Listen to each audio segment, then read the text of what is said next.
Me and വീരാണ്ടു നമ്മൾ ഇതുവരെ ഒരുപാട് തകർപ്പൻ അടിപൊളി പെർഫോമൻസ് കണ്ട് ഇഷ്ടപ്പെട്ടു അല്ലെ. ഇനിയിപ്പോൾ മീ ആൻഡ് വീരാണ്ടു കളിക്കാൻ വരുന്നത് none other than Srijit and Co from Cochin. Here we go.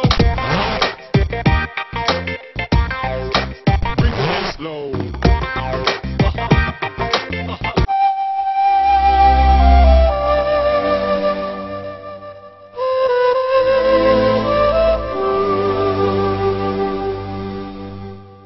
അപ്പോൾ ഗ്രൂപ്പ് പെർഫോമൻസിൽ ഓരോരുത്തർക്കും ഒരു ഇമാജിനേഷൻ ഉണ്ടാവും. നമുക്കൊരു ഡ്രീം പോലെ കാണാതെ ബി ഫോക്കസ്ഡ്. എന്താണ് ചെയ്യാൻ ഉദ്ദേശിക്കുന്നത് അത് ഫോക്കസ്ഡ് ആയി, അത് എയിം ഉണ്ടായിരിക്കുക. പിന്നെ ബി പ്രസന്റബിൾ. ഏറ്റവും നന്നായിട്ട് നമ്മളെ പ്രസന്റ് ചെയ്യുക. അതിന് നമുക്ക് ഹെൽപ്പ് ചെയ്യുന്നത് നമ്മുടെ കോസ്റ്റ്യൂംസ്, മേക്കപ്പ് എന്ന് പറയുന്നത് അന്ന് രാവിലെ വന്നിട്ട് ഒരു അരമണിക്കൂർ മുന്നേ ഇടരുത്. മേക്കപ്പ് നേരത്തെ ചെയ്തു നോക്കുക. ഏത് മേക്കപ്പാണ് എനിക്ക് എന്നെ കാണാൻ ഇഷ്ടമുള്ള ഒരു മേക്കപ്പ് ഉണ്ട്.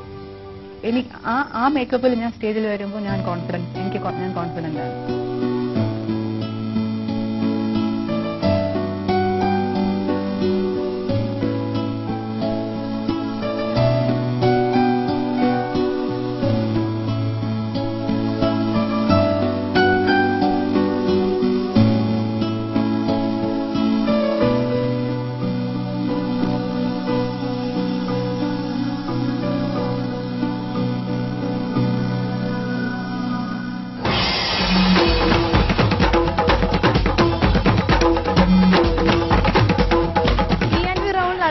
സ്റ്റേജിൽ കയറാൻ പോകുന്നത് ശ്രീജിത്ത് ആണ്. കാണും പറയാം ഒരു പക്ക ചൈനീസ് സ്റ്റൈലാണ്. ബാക്കി വിഷയം ശ്രീജിത്തിന്റെ അടുത്ത്. ശ്രീജിത്ത് കംപ്ലീറ്റ് ചൈനീസ് സ്റ്റൈലാന്ന്. ചൈനയൊക്കെ സംസാരിച്ചു തുടങ്ങിയ ചൈനയിൽ പോയി വന്നപ്പോൾ ഇങ്ങനെയാണ്. എന്താ തീം? എന്താ തീമല്ല, ചൈനീസിലെ കുറച്ച് ഐറ്റംസ് ആണ് ചെയ്യുന്നത്. ചൈനീസ് ആർട്ട് ഫോം ആണ്.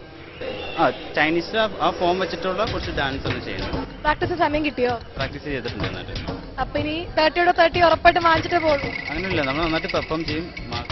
തരുന്ന ജഡ്ജസ് ആണ്. ഓക്കെ, അപ്പം ഓൾ ദി ബെസ്റ്റ്. നന്നായി പെർഫോം ചെയ്യും.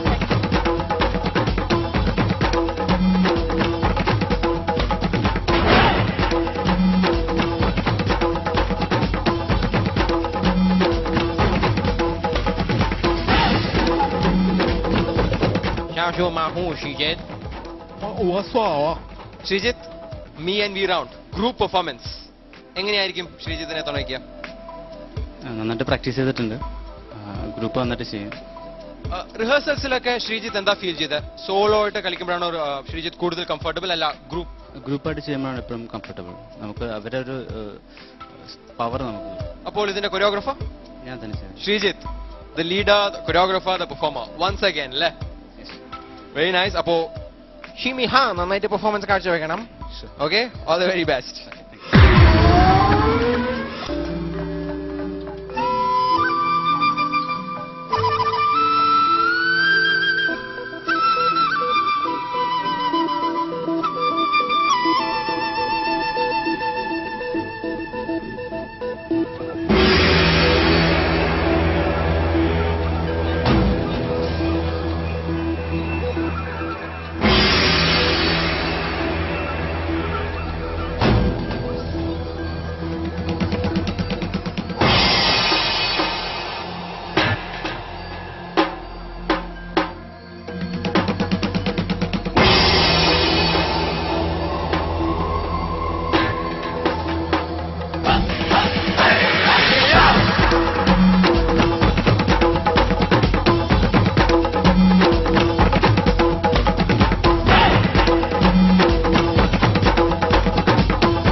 Shut